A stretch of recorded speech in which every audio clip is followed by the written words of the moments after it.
Welcome to the TryPod, where we break down the NRL every game, every week from a punting perspective. Guys, last week I failed you. I'll get into that with the round 23 wrap. That's going to include all the best bets. We had four. We went 2-2. That snapped a winning streak, snapped a streak of winning rounds. But it's my fault, and I'll tell you all about it and my experience, including traveling from the Sunshine Coast to Brisbane on Saturday night to witness the humiliation and the hurt delivered by the Roosters onto the Finns in person. And as I say, that cost us because we went 2-2 in best bets, but we would have gone 3-2 if I wasn't a coward. And, I tried to be as honest as possible about how little confidence I had in my team. And I really tried to explain, that the Roosters could be a good bet there. But I just couldn't bring myself to make the Roosters a best bet against my Finns and then to go to the ground and then to be kind of secretly cheering against my side. I pretty much explained my feelings to you all there. But basically, if you're disappointed in me because you didn't bet on the Roosters because I didn't explicitly tell you to, you have a right to feel that way. I did let you down. So 3-2 if I wasn't a coward, and we'd be 60%. But instead, we're 59%, and we had our first non-winning week in 6 weeks. I do have 4 best bets to share tonight, and I'll do that straight away. And then we'll, as you can see, the scores from round 23. We'll do a rapid round the grounds after that. So I'm going to begin with Friday night. I'm going to take New Zealand Warriors race to 20. It's $1.80 on 365. They play the Dragons. It's an all-in spot for New Zealand. Couple of troops back. Dragons have just had 2 maximum effort games. I think New Zealand's a slightly better team, and at home with everything still to play for, I think they'll win, and I like that angle of race to 20. And then later Friday night, I'm going to play Roosters Dogs under 42.5. That's the total at $1.90 on Ladbrokes and Neds, because I basically think that's warfare. That's a cracker of a game. It's all in. It's highly important for the Roosters to finish top 8, highly important for the Dogs to finish top 2. And I think with a max effort, especially with the Dogs being such a good defensive side, and the Roosters have improved in that area as they sort of surge, trying to make their push towards the finals. You look at them the last couple of weeks. Adam says, why not the Warriors at the line, which is about -5.5. I just slightly preferred the race to 20, but I'll get into it when I get to that game. Then I'm taking on Sunday the Tigers +2.5 in the first half against Manly at $1.88 on Ladbrokes and Neds. I think the Tigers have every bit as much talent as Manly this week. Tigers are at home. Well, I think the game's at Allianz, so it's still in front of Tigers fans. Wests are off the bye as well, so they're fresh. I know it's incredibly meaningful for Manly, who are still trying to make the finals, but I just look at the sides sort of player for player, and I believe that the Tigers will come in and still fight to close out the season strong and show improvement. And I can't split those sides. I think West might win that game. So, again, I'm playing with fire, playing a first half line where, what's happened many times this year is the tip's been correct and the team has won the game or covered. And in the first half, sort of there's more variance because one moment could hurt you, but there's also less points. So each point is more valuable. I'm going to play it that way. I have explained that sort of theory before. So maybe I can touch on it again with that game. But Tigers first half line 2.5, I reckon could easily be into 1.5 by game day. And then I'm going to play overs with the final game of the round. Cowboys Knights, I'll play over 45.5 at $1.82 on Sportsbet. I can get into all the reasons why when I cover that game last, but basically it's 2 teams with nothing to play for. And I think there can easily be 8 tries in that one, especially look at a team like the Cowboys at home. You can't trust them at all defensively, but when they've got the footy, they're actually still more than a handful. So those are my favorite 4 plays for round 24. Please tell me what you think of those in the comments, and also share your biggest takeaway of round 23. Let's try and whiz through these results. So Storm 22 beat the Broncos 2. I lost a best bet there. Now, I do believe it's fair to say +6.5. It closes 5.5. So we get through a key number. We get some line value. It looked like it was going to be a ripper of a game the first 20 minutes. It did look dead even, and you felt pretty good at +6.5. Obviously, all changes with that moment where the Broncos actually had a chance to score. Mam throws the intercept pass to Coates, and though he doesn't score, it's an amazing effort by Cobbo. It's probably even worse than giving up a try. You lose both starting halves 20 minutes into the game. And at that point, Brisbane still fought, had moments where it was within 2 tries. And obviously, if Brisbane could have cracked Melbourne, maybe we could have still covered, but we were a bit of a long shot with that catastrophe happening in the first half. And what I will say is I bet against Melbourne in Melbourne, and the Storm were on and were unpenetrable, apart from 2 points there. So even if Brisbane had remained at full strength for the game, it doesn't prove that we would have covered. Obviously, that snapped our winning streak, which hurt a little bit because that's a pretty crazy moment. And, if it had gone the other way and Melbourne had lost, Munster and Pappy in one play or something, then we'd probably get an easy win. But, that's how it goes. And Melbourne were red hot, and it really hurts Brisbane, obviously, because not just the chance of getting the win in Melbourne, which was always an outside shot, but obviously losing your halves for the final month of the season when Brisbane was trying to push for top 4. And now I think 5th or 6th, like a home elimination final, is going to be the best Broncos can hope for. And it's a challenging final month to navigate for the Broncos for sure. Panthers destroyed the Knights in the wet. So much for O'Brien saying that, his team's still showing a lot of effort. I mean, at home, and you still get, I don't know what the capacity, I don't know what the crowd was, but like whatever it was, 10, 15, 20,000 Knights fans coming out Friday night. The team's, been hopeless again this year, basically. Multiple key players are out, and it's just bucketing rain. It's monsoonal conditions, and the fans are still out there. And these are the same fans that the coach had a go at earlier in the year for booing. I mean, they are as loyal as the day is long, and they didn't get much in return. And Penrith made it 9 in a row, sort of doing what they did to the Titans, which was, I think, a 24-point halftime lead. I think the lead was about the same in this game. Was it not even 30-0? Because I know Penrith scored on the horn as well. But the difference was Penrith went on with this game. Then we had a winning best bet on Friday with the Raiders against Manly. Certainly did not get it all our own way. Manly was up, I think it was 12-10 or 12-8, like in the second half. But the Raiders sort of cracked them, and we get like 1 or 2 breakaway tries late, which is always a chance. And we were laying -6.5.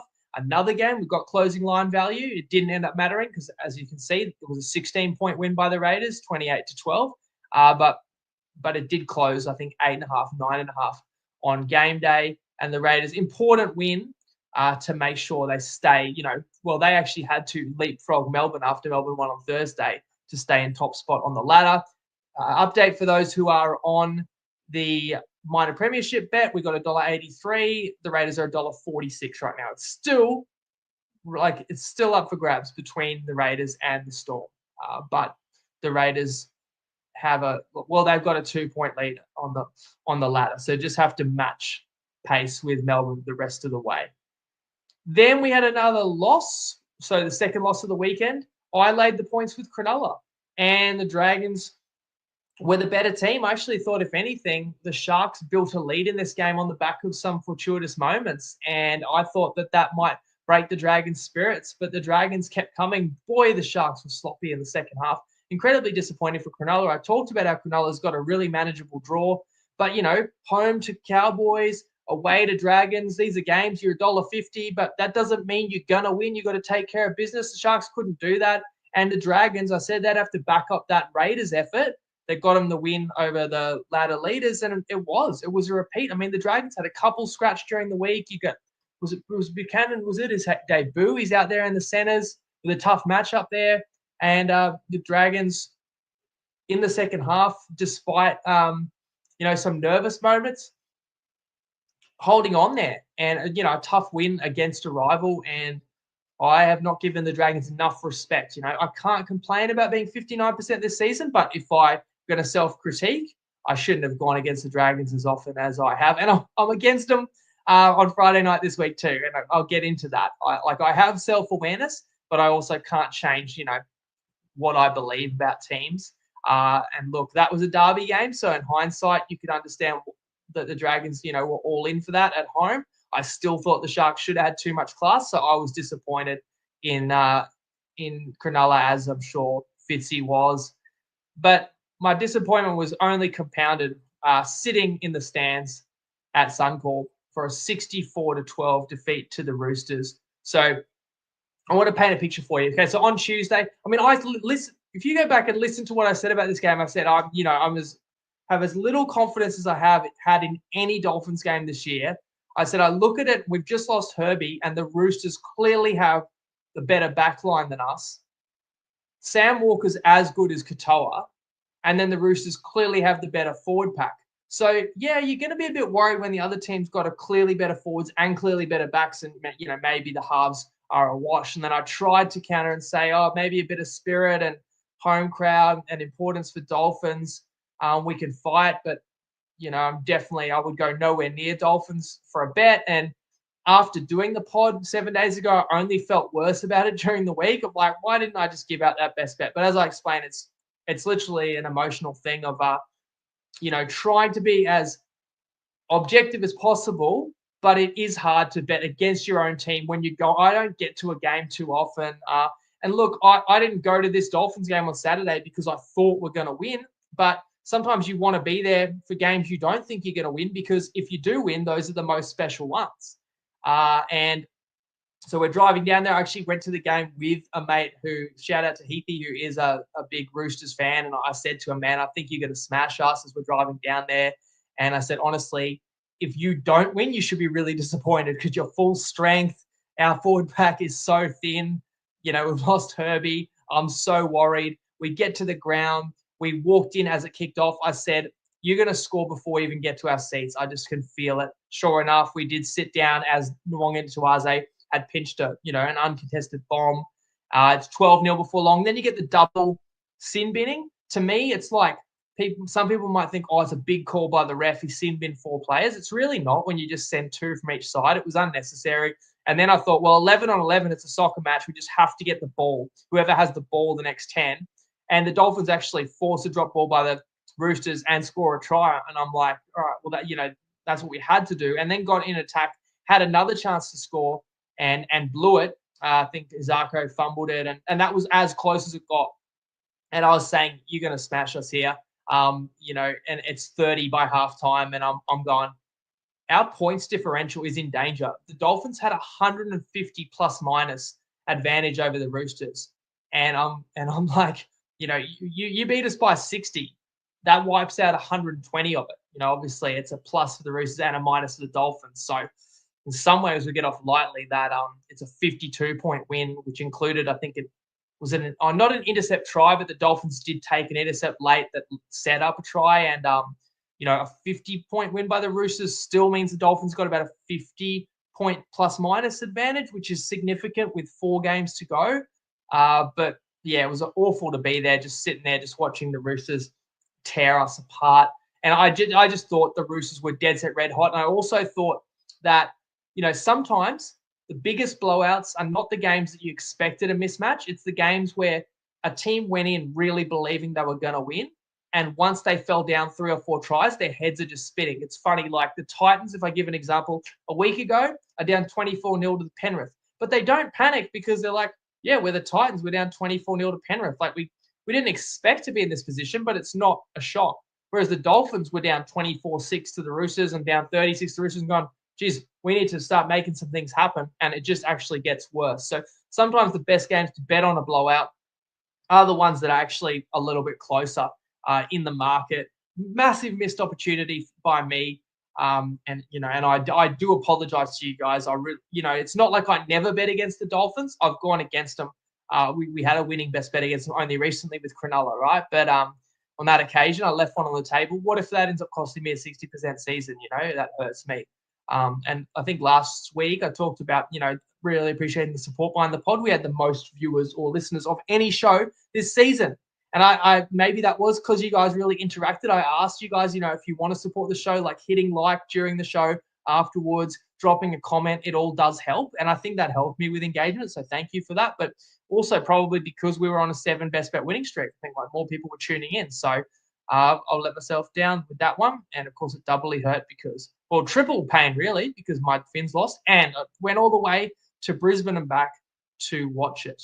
Later, we got a win straight back, at least in terms of best bets. We had New Zealand under 16.5. They scored 14 in a 32-14 loss in the wet, but that included an intercept try with like 2 minutes to go by the Warriors. So we're pretty comfortable there. The Dogs, sort of dismissing the doubts about whether they can play in wet weather. Very comprehensive win by the Bulldogs. And the Warriors have fallen outside of the top 4, but I will talk about all the ladder implications, including a silver lining for Warriors fans. And as you know, I'm on you for a best bet.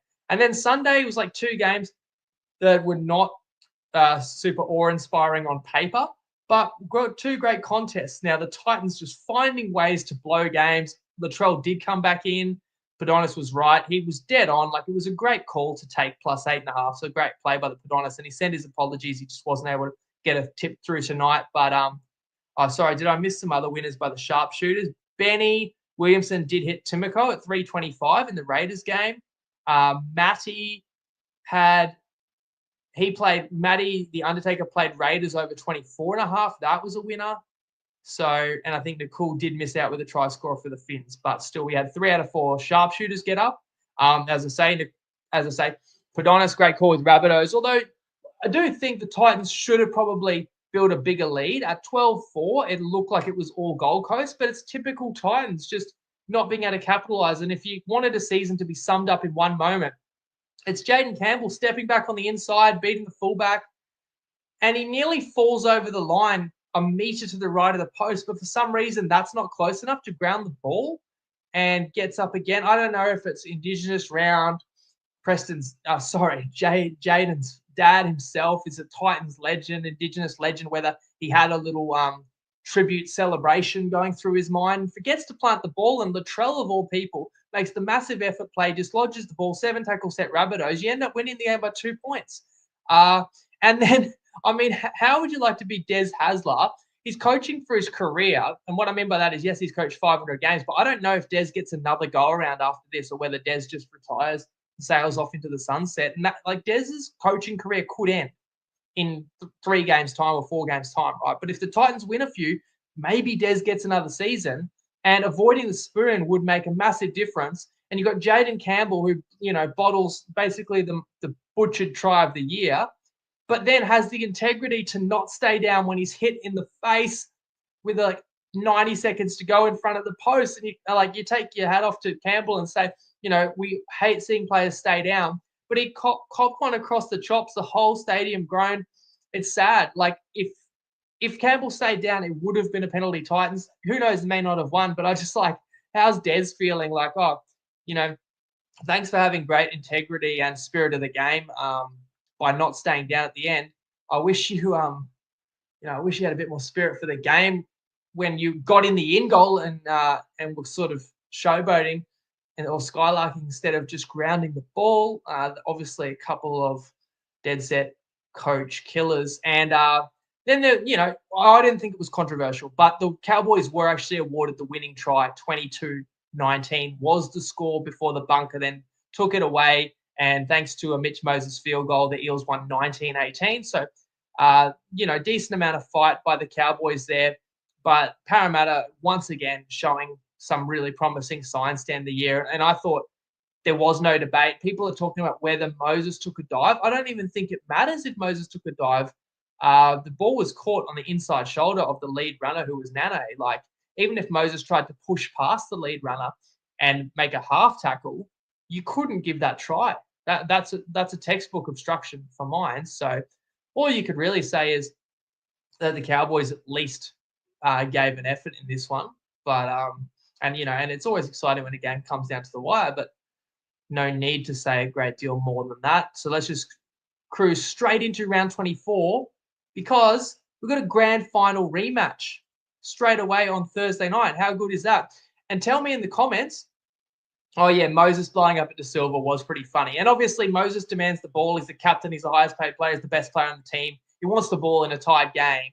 I do sympathise with De Silva because it's sort of like I guess you're trying to pull a poker move on the defence, because everybody in the stadium knows the ball is going to Moses. So if you dummy from dummy half, you might actually be able to sell it and you might score the winning try. And then it's going to look like a genius play. But at the same time, when it doesn't work out on 5th tackle, then you're going to cop a spray.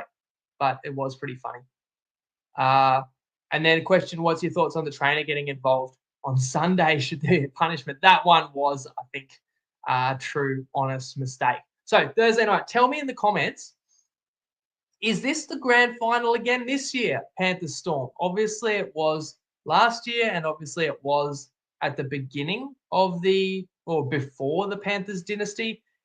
On Thursday night, Penrith are a 4.5-point favourite. Penrith have climbed from 17th to 4th over the space of 11 weeks, which has included 9 straight wins and a couple of byes.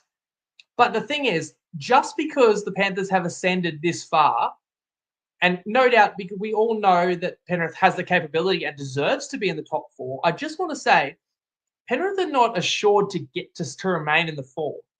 And the reason I say that is because Penrith is 1 point ahead of New Zealand, 3 points ahead of Sharks and Broncos, who are both favourites this weekend. If Penrith loses, then obviously Brisbane or Cronulla or both are within a point. New Zealand could actually climb back above Penrith. And Penrith's next 3 opponents, Melbourne, Canberra, Canterbury, so obviously they still need to keep winning to actually, it's not like the good work's going to be all undone, because now Penrith's definitely going to be in the finals, and many of us doubted they'd make it, understandably, when they were 17th after round 12. But you want to be in the 4 to really give yourself a best chance to push for a 5th premiership, and Penrith still need to win this game as much as any of the previous 9. But there's that other layer to it, that because the Panthers have to play all these top 4 teams in the next 3 weeks, don't you think teams like Melbourne, Canberra, Canterbury really don't want to share a top 4 spot with Penrith, because that's the last team they want to play? So it's like double motivation, that these teams already have their own business to take care of. Melbourne wants to finish top 2. They need to keep winning for that, obviously. But you also might want to deny Penrith or sort of halt this winning streak. So in saying all that, we talked about how Penrith were way too much for the Knights. It's the same 17 in this one, with Yeo remaining sidelined. However, for the Storm, Pappenhausen has got a concussion and he's out. And that means Nick Meaney goes to 1 and Seve is in the centres. I'm going to just slightly change my screen there. I've made myself small. I think that's better. You see less of my face and you see more of the players on screen. Melbourne really missed Big Nelson in the grand final last year, but he's been a little out of favour this season. Played Q Cup last weekend and is in the reserves. Could come into contention on Thursday. Now, it's the second encounter between these sides this year. So if you recall, they already met in Melbourne early in the year. It was the game where Cleary got injured really early on, and Penrith actually still managed to make it interesting, had a second half lead before the Storm surged ahead. So you could say that was some semblance of revenge served, but I'm sure Melbourne wants to double up and test themselves against the form side of the comp, not to mention, as I said before, try to halt the Penrith's premiership momentum here. I don't have a play on this game. I saw someone saying surely either team 1 to 12. Like, on one hand, I'm looking at Melbourne saying 4.5 points is too many for the Storm. That I think Melbourne has the better forward pack, and like that might be debatable. Let me know if you disagree as you look at the starting forwards on the screen. But with Yeo missing, I give the edge to Melbourne. But then I look at the halves, and you've got no Jerome Hughes, and obviously no Pappy. It's such a big difference. And Farlongos still remains unavailable. Is there enough strike in this Melbourne side to score on the Panthers? I think you could play either team 1 to 12 if you like Melbourne, because I don't think Melbourne has enough firepower to win 13 plus. But I do think that Penrith actually could win this 13 plus. Like, I wouldn't be that shocked at all. For Melbourne, obviously, where are the points coming from? You're going to be looking at Money, Wishy, Harry Grant. You've got that Coates versus To'o matchup. Remember that contest in the air, and I said that should be a penalty try. People said you're dreaming in Origin 1. But based on the latest interpretations, that definitely would have been a penalty try. That's a weapon, Xavier Coates, that the Storm can always go to. So, look, Melbourne has a chance for sure, but Penrith's got to be favoured in this one, and I think the market is very fair. It's a shame not all the stars are out in this one, but you know what? I do have a feeling this won't be the last time these sides meet in 2025. And Nicole has a play for us on this game. Let's have a listen. Hey everyone, it's Nicole from Wiki here. I'll go out with the pick first. Anytime try scorer Stefano Utoikamanu paying $21 on Bet365. I know I roll out some roughies that probably seem unrealistic. Yes, he's playing the Panthers, but all the other bookies have him around the $10 mark. I think our model is going to have him around $15, which I think fair price is around that mark, like maybe 12, 13-ish. But you're getting $21 on 365. Excellent price. He scores a try every 7.5 NRL games, so almost triple the price if you just went by his career stats. Good luck, punt responsibly. Google Wiki Linktree, Discord with over 5,000 people, odds comparison tools. It's all free, and we should be able to roll out the Wiki app, finally, the mobile app this weekend. So good luck, punt responsibly, everyone. Thanks as always to Nicole. Let's move to Friday. Warriors minus 4.5 point favourites hosting the Dragons. So New Zealand fans, I sort of touched on it there, but let me give you a bit of hope. You have lost 5 of the last 7 games. You have slipped out of the 4. Everyone, including myself, 2 or 3 months ago, declared you were secure in that. So sorry, obviously a bit has gone wrong, losing games you should never have lost. Like, you're below Penrith right now. You've lost to Penrith's B team during Origin at home. That's why you're behind Penrith right now, but also losing Barnett after game 1 Origin, losing Metcalf 2 or 3 weeks later. Life is not fair. Footy's not fair. On the bright side, the 4 remaining games for the Warriors are Dragons at home, Titans away, revenge spot, Eels at home, and Manly away to end the season.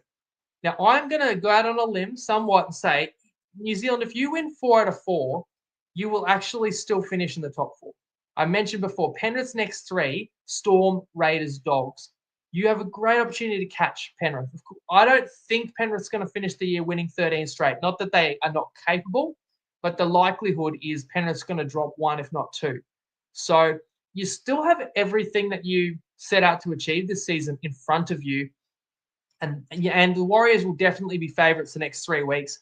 And if the Warriors have actually won 3 in a row, they'd probably be favourites to finish top 4 with a win at 4 Pines. In addition, since I'm giving you some good news, New Zealand fans, Egan has overcome his shoulder injury. He's back. Tanner Boyd is in at 7 for Tamari Martin. Capewell is out, though, so Lecker starts in the second row.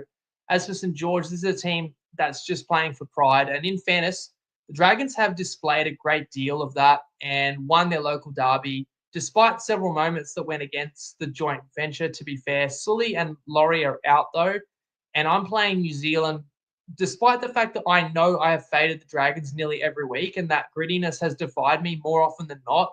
It is as simple as there's not that much between these two teams, but there's so much more to play for the home side. And I will back a team in an all-in spot, expecting that I'm going to get my money's worth. Whereas for the Dragons, they've just played their 2 all-ins. Like, to beat the Raiders at home, you're facing top of the table at home. Then a week later, your rival in the Sharks, who are another side that's definitely finals caliber, and you pull the upset on both occasions. It's tough to bring that level of intensity across the Tasman, I believe. And I mentioned Egan being back. Of course, Fisher-Harris had been out for New Zealand, got in last week. Yeah, you might tell me New Zealand are just completely out of form and didn't look good against the Dogs, but Canterbury's a genuine contender who were really up for the game last week. Nobody would have looked that good against Canterbury. And St. George are not on that level. And the thing about the Dragons, you worry that they'll drag you into the mud, try and beat you on effort. But as I say, this is the kind of game that the Warriors simply cannot be beaten on effort in this game, surely at home, given the stakes. So that's why I'm playing the race to 20 points at $1.80.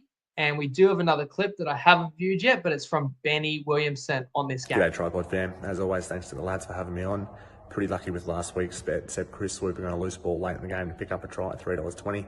This week, we're going to run with Clint Gutherson at $3.50 on Bet365. He's got a fantastic strike rate against the Warriors. It's around 71%. And the Warriors' weak edge is their right edge significantly. The Dragons' strong edge is their left. Gutho's been doing some fantastic work on that left side. I can see him finishing off a left side sweep, going over for $3.50. Best of luck if you follow. Let's see if we can crack another winner. Cheers, lads. Sorry if I said Timoko for Benny last week. It was Seb Chris. Did Gutho score last week in the end? I feel like he did. He did get one, didn't he? Because he also was going over to score for all money and then passed to the debutant Buchanan. So I can see that logic, though I don't love it when Benny's picking a try scorer sort of against my best bet. But I've got race to 20. It doesn't mean the Dragons can't score a try or two in that one. Later, yes, Ryan saying Gutho got one later. I think he got one supplied back off Hayden Buchanan. So I look at this round and I thought, geez, after Panthers Storm, it doesn't get any better than that. But this is a hell of a game later Friday night. Roosters, Bulldogs, and the Roosters are 2.5-point underdogs. I'm taking under 42.5 on Ladbrokes and Eds, $1.90. So I'm playing the total under. We'll get to why. But the Chooks come in, they are 9th, but pulled off such an important win against the Finns and within a few points of differential as well. So they're equal on the ladder in terms of competition points. And in fact, the Roosters will be in the top 8 for at least a day if they do continue their form after not only dispatching the Finns, but you look at the Roosters draw, they had back-to-back games against Manly and the Dolphins, the two teams that they were in hot contention for the 8th spot that was up for grabs. Now, Wong did get a concussion. That was a massive hit. Was that a concussion from basically whiplash? Because I thought it was clean as a whistle from Donahue. It does mean Radley starts at lock. And the Dogs demolished the Warriors, basically, as I say, a late intercept try there. It wasn't really close. Same 17 for Canterbury with Tracy still out, though he's in the reserves. The Roosters have to win more games than the Dolphins in the final 4 weeks, right? So every game is so important. And as for the Dogs, they're every chance of being top 2, especially if Melbourne does lose and they are underdogs on Thursday night. The Dogs could actually pull up to top 2. And why is that important? Because you can avoid a trip south to either Melbourne or Canberra, and you can play potentially 2 home finals. Well, you can play every finals game at a call because that's where the grand final would be as well. The Chooks were red hot at Suncorp, fully switched on. And to be fair, they had that intensity against Manly. It just didn't show up with as many tries because the conditions were diabolical. I look at this Roosters team. They are too good to miss the finals, but somebody good is going to miss the finals. It's either going to be Roosters or Dolphins, most likely. And it is around 50-50, and that's my opinion, but that's also the market reflects that right now. Okay, so if the Roosters have a 50-50 chance to make the finals, and this game is kind of like a 50-50 game, then, that's what it's going to come down to. It's going to come down to a tight game that goes one way or another. And I haven't bet on either side in this because I like both these teams, and I think they're both near full complement of players, and they're both just pushing into sort of finals form and intensity right now. The Dogs have transitioned away from Marnie with Hayward starting at 9. I mean, the Roosters, I was nervous last week when they came out with that absolute power pack. Lenu started next to Collins. Nafahu White was in the run-on side as well. Now, this week, the little shuffle there with Spenny reverted back to the bench, but that means both sides have got impact on the pine as well. I can't split these teams, so if I had to bet a side, I would take the +2.5 with the Roosters because I think it's anyone's game. So I did look, what about Dogs under 22.5? And I just couldn't get a good enough price on that. But then I thought, I still back the Dogs defense here. I don't think that they're giving up more than 3 tries either, to be fair. So much on the line. Friday Night Lights, 2 gun teams in form. Finals intensity, as I said, I'll be surprised if either team really gets into the 20s. So give me the unders. And you know what? That's what I'm cheering first and foremost, under 42.5. But Canterbury, if you did want to win, I'd really appreciate that as well. Help my friendly Finns out. Let's move to Saturday at Shark Stadium. It's Cronulla against the Gold Coast Titans. The Sharkies are a 10.5-point favourite. I can only play the Sharks, right? I'm sure I'm not surprising you saying that. Off a very disappointing defeat to the Dragons. There's still time to make something of the year for the Sharkies. Ramian is out, Hirossi in. Nikora is a big loss, though. He did run, for a guy that runs the best lines of any edge forward, he ran a bad line that sort of cost a try because it was an obstruction play. late in that game, which somewhat foiled the Sharks' efforts. It was a funny game because each team just kept giving each other more opportunities to get back in the game, but Cronulla just refused to take it. Like even Nico Hines taking an intercept with 3 minutes to go. You score there, you're down 2. You could still pinch that, but he wasn't fast enough, and the Sharkies blew it. Nevertheless, Nikora is a big loss for this one. And then I look at the Titans, as someone says, no way the Sharks will win. There's definitely a way the Sharks win this, but you must be a Titans fan and you must respect the fearless leader Tino coming back into the team. In the headlines this week that Tino's going to test free agency, so I've got to do a little slight tangent on this. Was Tino not given like an $8 million deal recently? So is there a lot of player options? Is that what I'm missing? Because I thought Tino was locked up, and I actually thought the Titans overpaid for him to keep him. I mean, is $8 million over 7 years and the captaincy not enough? I would feel a bit slighted if I was the Titans, but I have to tell you, and I know there's not many Titans fans out there listening, but maybe Clarkey's out there, Cole. I think you're probably better off without him in the sense that you've got Perth coming into the comp, you've got PNG, you've got several teams that would love to have Tino, and I know like gun middle forwards who are the right side of 25 or 26 that don't grow on trees, but he's going to be the highest paid forward in the comp because of the bidding war when Tino hits the open market. And when you get a prop who is on over $1 million a year and is the highest paid forward in the comp, it's basically impossible for that player to outperform the contract, but it can be a disaster if they drop off. Look at Taumalolo. Look at Tino doing his ACL last year. You know, he's going to be in Origin. There's a chance he gets hurt in Origin or misses games. Like, now you might argue to me, it's not that Tino's going to give you $1.2 million of value, every season, but it's the leadership as well. He sets the standard. The playing group respects him, and other players play better. It goes beyond Tino's production. And I would argue back to you, like, Tino's been the captain and he's been at the Titans for 4 or 5 years. Have they ever accomplished anything?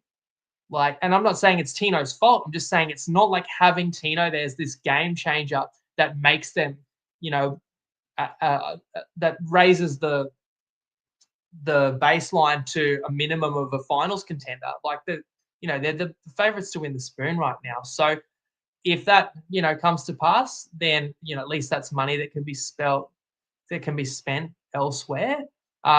You've still got Fodawaker, who's also back this week, as I get back into this game, the nitty-gritty. So while I thought I would play the Sharks here, I've got a Titans team that's off 2 crushing defeats basically on the siren. They are a team with nothing to lose, though. They have shown fight, which is something at this point in the year. Some teams do give up sometimes, especially at that end of the ladder. And though there's been no reward, and sometimes a team fights to the death and just falls short, and then the next week they just can't get to that level of effort again. But with the key troops coming back in, and you've got Cronulla who's feeling the heat, expected to win, slightly under strength with, a couple of really important players missing. That's why I won't play the Sharkies this week. It's a double-digit line. I'm going to leave it. Now, having said that, I'm not playing plus 10.5 either because I still think the Sharkies will be tougher and they'll probably be leading by 6 or 8 points, in the second half. And if the Titans can't match motors, that lead can turn into 20. And I'm not going to be surprised at all if the Sharkies win by 20 or 30 points. And I do think Cronulla gets the 2 points in front of their home faithful, but that's why I sort of had conflicting reasoning to take either side, and that's why I've left it alone. So let's move to the Battle of Brisbane, 5:30 Saturday night at Suncorp. Broncos, Dolphins. Brisbane is a 3.5-point favourite. Both sides need to pick themselves up after devastating losses. Now, Brisbane's loss hurt more so than missing the 2 competition points and a shot at top 4 because you lost both halves in one play. An intercept where Brisbane could have nearly scored, as I said before. And then Cobbo did his hammy second half just to compound it. Now, I have to say, I hate injuries, but I can't lie, that was fortunate for the Finns because it keeps the Dolphins competitive in this game where I was sort of looking at the the calendar and at the schedule go, like, I don't really see how we're going to beat Brisbane at this point in the year. The question mark as team lists came out 2 hours ago was which way is Madge going to go with his halves? And I, for one, we all probably knew Hunt will be 7. And I did think give Walters a chance at 6. He played plenty of playmaker in the Queensland Cup before he sort of broke into first grade. Like Walters was not a natural 9 coming through the grades. It's just been more so that's where the opportunity's been, and he's a versatile player and he's taken to it really well. And I know people say, well, now they're losing that sort of dynamic threat, and obviously you're losing his versatility off the bench. But the other thing that Brisbane's not short of is hookers. So since you have a good 3rd and 4th string hooker, you might as well use them. So now Paik starts at rake, Smoothie at 14. I know Staggs was an option at 6, but you still want to keep the centre position strong. Arthur still can't find a spot in the team. Karapani comes in for Cobbo. For the Finns, Molo suspended. Nichols starts. So Kenny Bromwich, you sort of forget he's still on this team. He hasn't played NRL in 4 months. 3 months. Yeah, 3 months. Kenny Bromwich is on the bench. Avarillo is at centre. Nafahu is on the wing, which is actually how they lined up last week. And the Finns had very little success, but Tavita Nafahu did score the Finns only 2 tries. And I'll be honest, I think if you're betting into this game, you're only looking at Brisbane, because it feels to me that the Finns' forward injuries have caught up. I've sort of flagged this weeks ago, and the Finns kept winning a few games when I thought that forward pack was too thin, that the defence was deplorable last week. That's a big issue that has to be remedied. Of course, that's why I'm sort of glad that Brisbane's without 2 headline halves, because I don't think the Dolphins can contain Brisbane, but that does even the equation up a little bit. But again, losing Herbie, I mean, we could have had Herbie up against Katoni, which would have been a blockbuster head-to-head. It might be a sellout. If not, it's going to be close to. It's going to be a huge crowd with high tension. So I would say this is a final style. And what's crossed my mind is that it's not impossible that these two meet in the finals as well in the knockout, like in a knockout game, whether it be 6-7 or 5-8. But I'm not going to play unders, even though I would lean to unders with a final style game. I know my Finns well, and the thing about my Finns is they're a bit like the Cowboys. Attack is the best form of defense. We need the footy and we need to be scoring, or else sometimes our opposition will be scoring. As a Finns fan, I'm going to start saying we need the hammer to outplay Walsh. He was picked ahead of Walsh. I know Walsh had a bit of a knee complaint, but he was picked ahead of Walsh. So Walsh, is going to want to prove a point in terms of, I'm talking about Origin 3, of course. We, the Dolphins, need this 21-year-old sensation, Izzy Katoa, to outperform the 35-year-old wily veteran Hunt. Like, that's a non-negotiable. Izzy has to be the best half on the field, and Hammer has to be the best fullback on the field for the Dolphins to win this game. And it's weeks like this where it really could pay off. Some people question why you sign someone like Ben Hunt. It really could pay off in a week like this if Benny Hunt comes in, steers the ship, and steers Brisbane to a win. And Brisbane's got that bit more muscle in the forward pack and a bit more strike in the outside backs for starting off their sets. So I think Brisbane's going to win. I do think Brisbane should probably be favourite by more than 3.5. I'd have made this line closer to 6. So a bit like last week, you could tell me I should be on Brisbane. But given that there's a bit more uncertainty, like I don't know how well this new Broncos spine is going to click. And there is a bounce back factor when a team like the Finns has had a terrible loss, that you do get like often a really focused all-in performance the following week. So I'm leaving the game alone. And of course, I'm cheering wholeheartedly for the mighty red and white. On Saturday night, it's Rabbitohs Eels. The Eels are 3.5-point favourites at Allianz. And they both had a great effort on Sunday and both got narrow victories, the Rabbitohs and the Eels. For South Sydney, Latrell was all the difference. He played centre, leaving Gray at fullback, and that's where he's named again this week. Hubner is out. Cody Walker is one to watch. He's in the reserves. Latrell was named in the reserves last week, did play. Alex Johnston is 4 tries away from the record, so has a great chance of registering in this game. Like the record's probably safe for another week or two. but of course we're all noting that each week. Paris names the same 17 that squeaked by the Cows, but Ayongi is a chance of joining the team from the extended squad. And two teams that should just let it fly. So I did consider overs. The total is 47.5 though. And I thought Paris defense is improving each week. You keep Brisbane. I can't remember what they won at Suncorp. I can't remember how many Brisbane scored, but Brisbane only had about 3 tries, kept Melbourne to 3 tries, kept the Cows to 3 tries last week. They're not really playing overs style games, and Souths are not full strength in their own spine. Of course, whether or not Walker plays, Whiten's still out, right? So I've got Para being the rightful favourite in my view because they are a bit more settled. But if Cody Walker's named, it gets closer to pick 'em. So you could play Souths with the plus if you think Walker's going to be in, or if you hear. It looks clear that Souths are motivated to avoid the spoon because, again, you don't really need to play Walker or Latrell for that matter. And there's whispers Cam Murray could still come out and play this year. You could put those guys on ice. You could shut them down for the year, but it shows something about the spirit of the team that these guys want to come back and want to fight, right? Even in the absence of results. But finally, a result did come for South. So a game with very little at stake can go either way, and I'm happy to pass and move to Sunday. Tigers, Manly, and this one's also at Allianz.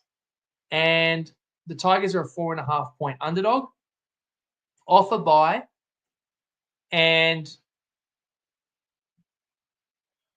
that's after the Dogs win, of course.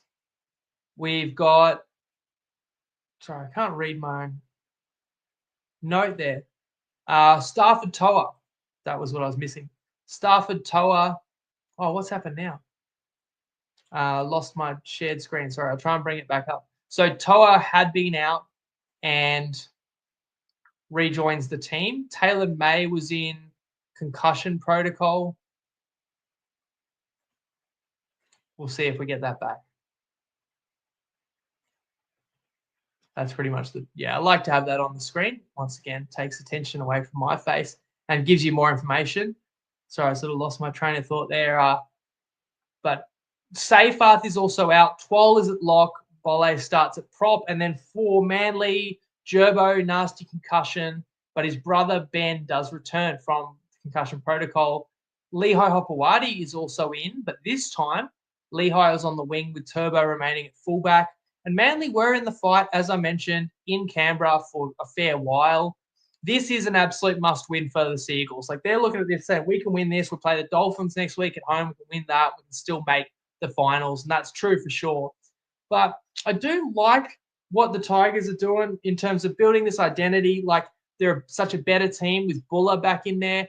Dewey is a difference maker at 7. It frees up Jerome Luai. And we've got the Tigers, members, obviously with it being a Tigers home game, so there's motivation to play well. I just don't see where there's a clear advantage to the Seagulls. Am I seeing it wrong? Why are people telling me the Seagulls are going to comfortably win this one? So I'm not sure, just in terms of player for player with the matchup. So unless you're going to say, well, Manly's still in the finals hunt, and so it's a must win, and West don't really care. But I do think there's motivation there for the Tigers because I don't buy into, if they avoid a 4th straight spoon, it's a success. No, narrowly avoiding the spoon and still being bottom 4 does not mean you're successful. It just means you weren't the very worst of 17 teams again. I think every position West can finish higher than last. It is important. And I think the team is buying in around Benji. So I've admitted that I don't really rate Manly as high as other people. So I've got that awareness that when I want to bet against Manly, I don't do it automatically every week. But I can't see why Manly's really a clear favourite here. I nearly just played plus 4.5, which it is basically everywhere. But as I've explained before, I will take the 2.5 being the more value in that number of losing by 2 at halftime than losing by 4 over 80 minutes is basically what it comes down to. And I predict that by game time, the line will be 2.5 or 3.5, and that halftime line will be a 0.5 point or a 1.5, and the plus 2.5 we'll be paying with $1.60. That's my prediction. But as I said, playing with fire, West will probably be down a try. We lose the best bet, and then West come back and wins outright. That's my luck this year. But honestly, I've given you my best bet, which is what I think is the best hope for a successful wager in that one. And the Undertaker has a play in this game too. And of course, he is a diehard Seagulls fan, but let's have a listen to whether he's backing his own side. G'day guys, Matty here. Going to back up fading my team Manly for my bet of the week this week against the Tigers. The Manly team total is 26.5. It's $1.87 on Bet365. We're taking the under. Manly have scored 20 points total across their last 3 games. The injuries are finally caught up with them. There's not much left of the forward pack. Manly could still score 5 tries if Garrick's 3 out of 5 conversions or less. So there's still a bit of room to hit this even if they score 5 tries. But I just don't see the Manly attack firing at the moment. So I'm going to fade my boys again. It hurts me to do, but hey, good luck. So there you go. Even the Undertaker is going against his side. So that does give me an extra layer of confidence too. And that's another good way to play Manly, is playing them with the under team total. Last game, Cowboys Knights in Townsville. Cowboys are a -6.5, though I've also seen 5.5 in locations. So, of course, play the right side of that number, depending on whether you're on the plus or the minus. Once again, there's next to nothing on the line. The Cowboys did show some resilience in Sydney, but come up short. Hess has been one of the high-effort leaders. He will be missed serving suspension here, but McLean is back, as is Michele. Vitano, I don't know anything about this guy debuting at fullback for Newcastle. You think of, I'm not even going to remember all these guys. Like Hunt has played fullback. Gagai, of course, Sharp played fullback. Who's the other guy that actually did really well at fullback last year and now he's in the Super League? Like the Knights have had too many new players debuting at fullback or playing fullback in the last 2 years for a team who has the highest paid player in the comp, and he is a fullback in, of course, Kalen Ponga.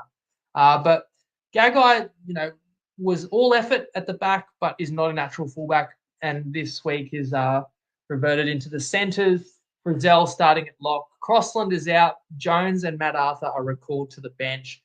I don't love betting on games where I do see it as quite high variance, because Miller as well. Miller was a few years ago, wasn't he? He was the sevens convert. He's not the guy I'm thinking of. Someone else will give you bonus points if you can name. The other fella that I think, did he debut against the Storm last year at fullback? And was actually, a bit of a handful as well. I don't like betting on games where it's hard to visualize how it's going to go.